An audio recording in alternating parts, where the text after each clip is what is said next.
दोस्तों, स्वागत है आपका मेरे YouTube चैनल स्टडी मेरे साथ में। आज हम हिंदी की पाठ्य योजना बना रहे हैं जिसका प्रकरण है संज्ञा। दोस्तों, अगर आप मेरे चैनल पर नए हैं तो सबसे पहले मेरे चैनल को सब्सक्राइब कर लीजिए ताकि आपको नई नई वीडियोस मिलती रहें। तो चलिए स्टार्ट करते हैं। सबसे पहले हम इस तरह से ब्लॉग बना लेंगे। कक्षा, विषय, दिनांक, कालांश, समय, अवधि और दिवस। इसमें आप आपका नाम और स्कूल का नाम भी लिख सकते हैं। सबसे पहले हम यहाँ लिख लेंगे हमारा टॉपिक। आज का टॉपिक है संज्ञा, यानी प्रकरण। हिंदी में प्रकरण बोलते हैं संज्ञा। तो पहला पॉइंट इसमें आ जाएगा सामान्य उद्देश्य। तो सामान्य उद्देश्य हमारे 5 लिखेंगे हम यहाँ पे। सबसे पहला है छात्र छात्राओं को शुद्ध भाषा का ज्ञान कराना, छात्रों को शुद्ध और परिष्कृत भाषा लिखने में सक्षम बनाना, बच्चों की मानसिक शक्ति का विकास करना, छात्रों को नवीन शब्दों का निर्माण करने में योग्य तथा कुशल बनाना, छात्रों को भाषा की सर्वांग रचना समझने में कुशल बनाना। उसके बाद आ जाएगा विशिष्ट उद्देश्य। विशिष्ट उद्देश्य भी हमने यहाँ 5 लिखे हैं। छात्र संज्ञा की परिभाषा दे सकेंगे, छात्र संज्ञा का उदाहरण दे सकेंगे, छात्र संज्ञा को पहचान सकेंगे, छात्र संज्ञा के प्रति रुचि जागृत कर सकेंगे, छात्र संज्ञा के विभिन्न प्रकारों का अपने जीवन से संबंध स्थापित कर सकेंगे। तो दोस्तों, शिक्षण सामग्री में आ जाएगा चौक, डस्टर, श्यामपट्ट, पॉइंटर, चार्ट आदि। इसके बाद अगला पॉइंट हम ले लेंगे शिक्षण विधि। तो शिक्षण विधि में व्याख्यान विधि लिख देंगे। फिर एक समय नियोजन तालिका बनाएंगे इस तरह से, जिसमें 5 पॉइंट लिखेंगे। क्रमांक, विषय वस्तु, समय में पहला है प्रस्तावना, जिसमें हम 5 मिनट का समय लेंगे। दूसरा है प्रस्तुतिकरण, जिसमें 20 मिनट लगेंगे। तीसरा है पुनरावृत्ति प्रश्न, जिसमें 5 मिनट। कक्षा कार्य में 5 मिनट और गृह कार्य में 5 मिनट। इस तरह से तालिका हम बना लेंगे। अगला पॉइंट लिखेंगे पूर्व ज्ञान। विद्यार्थी संज्ञा के विषय में सामान्य जानकारी रखते हैं। उसके बाद प्रस्तावना आ जाएगा। इस तरह से आपको तालिका बनाना है। छात्राध्यापिका, प्रश्न क्रिया और छात्र क्रिया, यानी टीचर कुछ क्वेश्चन पूछेगी और छात्र उसके जवाब देंगे। तो पहला है ताजमहल किस किस ने देखा है। बच्चे अलग अलग अपना उत्तर देंगे। हाँ या ना में, किसी ने देखा है, किसी ने नहीं देखा है। ताजमहल कहाँ पर है, तो बच्चों को पता है कि ताजमहल आगरा में है, तो बच्चे जवाब देंगे ताजमहल आगरा में है। कलम कहाँ रखी है, कलम मेज पर रखी है। अब जो है टीचर पूछेगी ताजमहल, आगरा, कलम, रोहन, ये सब क्या हैं, तो निरुत्तर होंगे, क्योंकि उनको अभी संज्ञा का पता नहीं है कि क्या क्या संज्ञा में आते हैं। उसके बाद उद्देश्य कथन में आ जाएगा बच्चों, आज हम संज्ञा और उसके प्रकारों का अध्ययन करेंगे। फिर प्रस्तुतिकरण आ जाएगा, जिसमें हम इस तरह से तालिका बना लेंगे। शिक्षण बिंदु, छात्र अध्यापिका क्रिया और छात्र क्रिया। सबसे पहले हम संज्ञा की परिभाषा लिखेंगे। किसी व्यक्ति, वस्तु, स्थान अथवा भाव के नाम को संज्ञा कहते हैं। उदाहरण लड़का, घोड़ा, आगरा, पेन, रोहन आदि। छात्र क्रिया में छात्र ध्यानपूर्वक सुनेंगे। जब टीचर इसको पढ़ाएगी तो छात्र जो है ध्यानपूर्वक इसको सुनेंगे। उसके बाद आ जाएगा बोध प्रश्न। बोध प्रश्न के अंतर्गत संज्ञा शब्दों के उदाहरण दीजिए।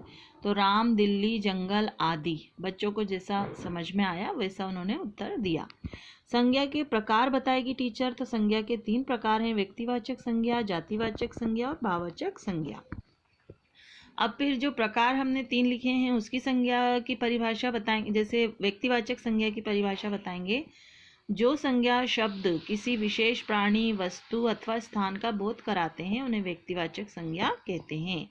उदाहरण भी लिखाया यहाँ, शिमला दर्शनीय स्थल है। तो जो व्यक्तिवाचक संज्ञा का उदाहरण है उसके नीचे हम अंडरलाइन कर देंगे। जैसे शिमला जो है वो व्यक्तिवाचक संज्ञा है, तो बच्चे इसको ध्यानपूर्वक सुनेंगे। उसके बाद हम दूसरा उदाहरण लेंगे, ताजमहल आगरा में है, यानी ताजमहल और आगरा ये व्यक्तिवाचक संज्ञा है। उसके बाद बोध प्रश्न होगा, संज्ञा के कितने प्रकार हैं, तो बच्चों को हम बता चुके हैं इसलिए वह उत्तर देंगे संज्ञा के 3 प्रकार हैं। अब जातिवाचक संज्ञा आ जाएगा। व्यक्तिवाचक के बाद जातिवाचक संज्ञा, जिन संज्ञा शब्दों से किसी विशेष प्राणी, वस्तु अथवा स्थान की पूरी जाति का बोध होता है उन्हें जातिवाचक संज्ञा कहते हैं। उसके उदाहरण है, टोकरी में फल हैं। टोकरी और फल जो है वो जातिवाचक संज्ञा के अंतर्गत आते हैं। राजा ने सभी को सभा में बुलाया। तो राजा और सभा ये जो है जातिवाचक संज्ञा है। अब हम इसके बोध प्रश्न कर लेंगे। व्यक्तिवाचक संज्ञा का एक उदाहरण दीजिए। तो गंगा एक पवित्र नदी है। भाववाचक संज्ञा, तो जिन संज्ञा शब्दों से किसी व्यक्ति, वस्तु या प्राणी के स्वभाव, गुण, दोष, अवस्था आदि का बोध होता है उन्हें भाववाचक संज्ञा कहते हैं। इसके उदाहरण हो जाएंगे धैर्य बनाए रखो, जल में शीतलता है। तो धैर्य और शीतलता ये भाववाचक संज्ञा के उदाहरण हैं। इसमें बहुत प्रश्न पूछ लेंगे, संज्ञा की परिभाषा बताओ, तो छात्र अलग अलग बारी बारी से संज्ञा की परिभाषा सुनाएंगे। भाववाचक संज्ञा का उदाहरण बताओ, तो सदा सत्य बोलो बच्चे बताएंगे। अब उपसंहारात्मक कथन बच्चों, आज हमने संज्ञा और उसके प्रकारों का अध्ययन किया।